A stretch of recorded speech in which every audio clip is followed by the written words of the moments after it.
কোনো কথাৰ লগত যিকোনো এটা বিষয়ৰ লগত যেতিয়াই সমাজৰ দৃষ্টিভংগী নেতিবাচক হয়, যেতিয়াই সমাজে সেই বিষয়টোক এটা কলংকিত, এটা চেকা লগা, দাগ লগা বিষয় বুলি অভিহিত কৰি এটা ধ্যান ধাৰণাৰ সমাজত প্ৰচলিত হয়, তেতিয়াই সেই গোটেই কথাটোক আমি ইংৰাজীৰ সমাৰ্থকৰে ষ্টিগমা বুলি কওঁ। আৰু দুৰ্ভাগ্যবশতঃ মানসিক ৰোগ, মানসিক ৰোগী আৰু মানসিক স্বাস্থ্য তেনে কলংকিত, অৱহেলিত বিষয় আমাৰ সমাজত আৰু অতীজৰ পৰা, বহু বছৰৰ পৰা। এই অৱহেলা অকল যে সমাজ জীৱনত আছিল তেনে নহয়, আনকি চিকিৎসা শাস্ত্ৰৰ গণ্ডিৰ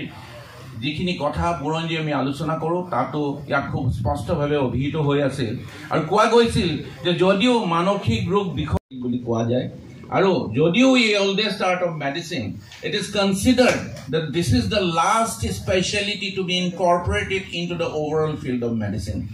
এই বিষয়টোৰ প্ৰতি সমাজ বুৰঞ্জীৰ, সভ্যতাৰ বুৰঞ্জীৰ ইমানেই অৱহেলা, ইমানেই কলংক দাগ লগাৰ কথা যে ইয়াক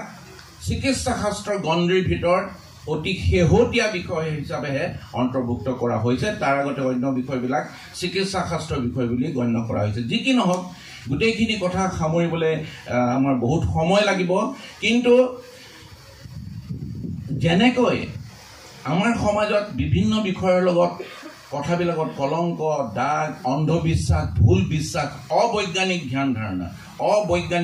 ধাৰণাই চানি ধৰি আছে। অকল যে মানসিক ৰোগৰ লগতে কথা নহয়, আমি যদি ফহিয়াই চাওঁ, বিশ্লেষণ কৰি চাওঁ, আমি দেখোঁ যে বহুত ৰোগ অসুখ আৰু বহুত বিভিন্ন সমাজৰ ৰীতি নীতি, পৰম্পৰা নিৰ্ধাৰণ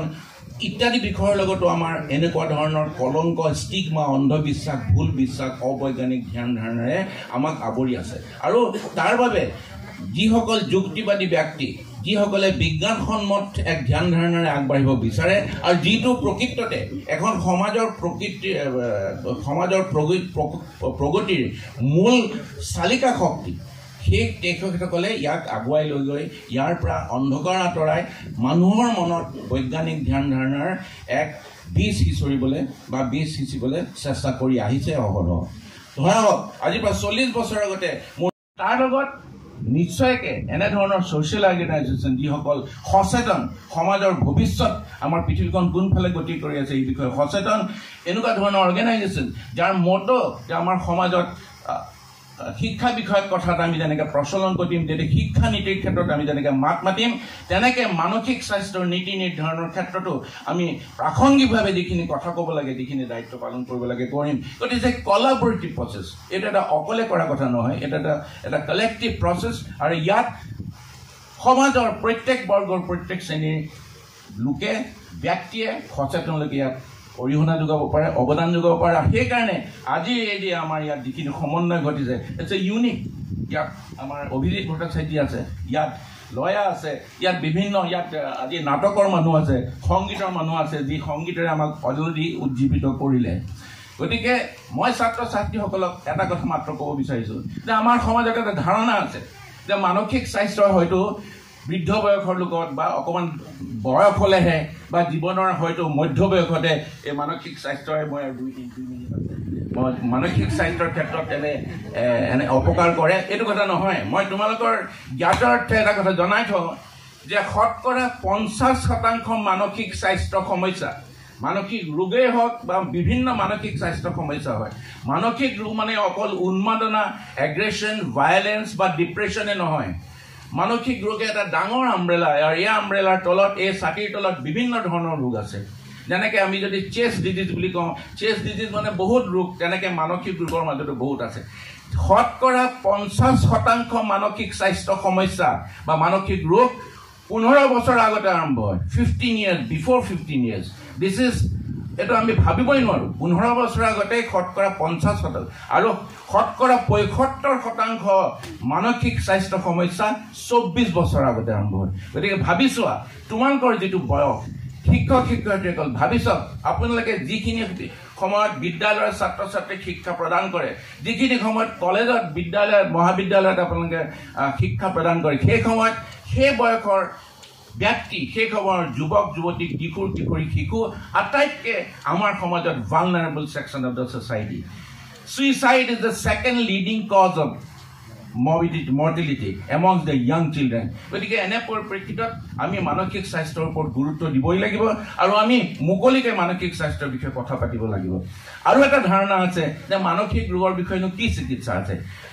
ডক্টৰ সুৰেশ চক্ৰৱৰ্তী আপোনালোকক ক'ব বহলাই ক'ব কিন্তু মানসিক স্বাস্থ্যৰ চিকিৎসাৰ ক্ষেত্ৰত এক অভাৱনীয় পৰিৱৰ্তন আহিছে আৰু আমি এতিয়া মই কোৱা কথা নহয় আমাৰ শিক্ষাগত যিখিনি শাস্ত্ৰ আছে তাত এইটো স্পেচিফিকেলি মেনশ্যন কৰা আছে যে শতকৰা 90% মানসিক ৰোগৰ চিকিৎসা প্ৰদান কৰি নিৰাময় কৰি তেওঁলোকক আমি সমাজৰ মূল খুঁটিলৈ আনিব পাৰোঁ তেওঁলোকে আগৰ দৰে নিজৰ সংসাৰ নিজৰ চাকৰি নিজৰ কৰ্মজীৱন তেওঁলোকে কঢ়িয়াই লৈ যাব পাৰে গতিকে যদি শতকৰা 90% আমি ভাল কৰিব পাৰোঁ তেনে ইয়াত যথেষ্ট ইতিবাচক ইয়াৰ কথা ইয়াত নিহিত হৈ আছে গতিকে সেইকাৰণে আমি কোনো ধৰণৰ হেজিটেশ্যন কৰিব নালাগে আমি সাধাৰণতে ডিপ্ৰেশ্যনৰ মানসিক বিষাদগ্ৰস্ততাৰ কথা পাতোঁ আৰু পাতিব লাগিবই কাৰণ 2030 চনত মানসিক বিষাদগ্ৰস্ততা সমগ্ৰ বিশ্বতে বেমাৰৰ বুজাৰ তালিকাৰ 1 নম্বৰ সমস্যা হ'ব আনঅফিচিয়েলি ভাৰতবৰ্ষত ইতিমধ্যে কোৱা হৈছে যে মানসিক বিষাদগ্ৰস্ততা আনঅফিচিয়েলি এতিয়াই ভাৰতবৰ্ষত 1 নম্বৰ সমস্যা কিন্তু আমাৰ কিতাপত স্পষ্টভাৱে লিখা আছে যে depression is an illness which can be treated successfully যে এনেকুৱা ধৰণৰ কথাবিলাক তোমালোকে পাতিব লাগিব মুকলিকে পাতিব লাগিব কিন্তু এটা দুখৰ বিষয় ইয়াতো আছে আমি যদিও কওঁ যে 90% population suffering from different psychiatric disorder তেওঁলোকক আমি ভাল কৰি এটা ভাল চিকিৎসা প্ৰদান কৰি মূল খুঁটিলৈ আনিবলৈ সক্ষম হওঁ মাত্ৰ আমাৰ সমাজখনত আমাৰ দেশখনত মাত্ৰ 10% আৰু কোনো ক্ষেত্ৰত হয়তো 15% মানসিক ৰোগৰ ৰোগীয়ে আৰু সেইখিনি আমি বুজিবলৈ চেষ্টা কৰাটো ভাল সেইকাৰণে মাক দেউতাক শিক্ষক শিক্ষয়িত্ৰীসকলে আৰু তুমি এটা বান্ধৱী হিচাপে তোমাৰ বন্ধু বান্ধৱীৰ যিবিলাক আৱেগিক প্ৰয়োজনীয়তা যিবিলাক আৱেগিক ইমোশ্যনেল সমস্যা সেইবিলাক বুজিবলৈ চেষ্টা কৰিব লাগে তেতিয়া ইজনে সিজনক সহায় কৰিব পাৰিবা আৰু নিজকো সহায় কৰিব পাৰিবা আৰু সেইকাৰণে এটা কথা লাগে the ability to read your own emotions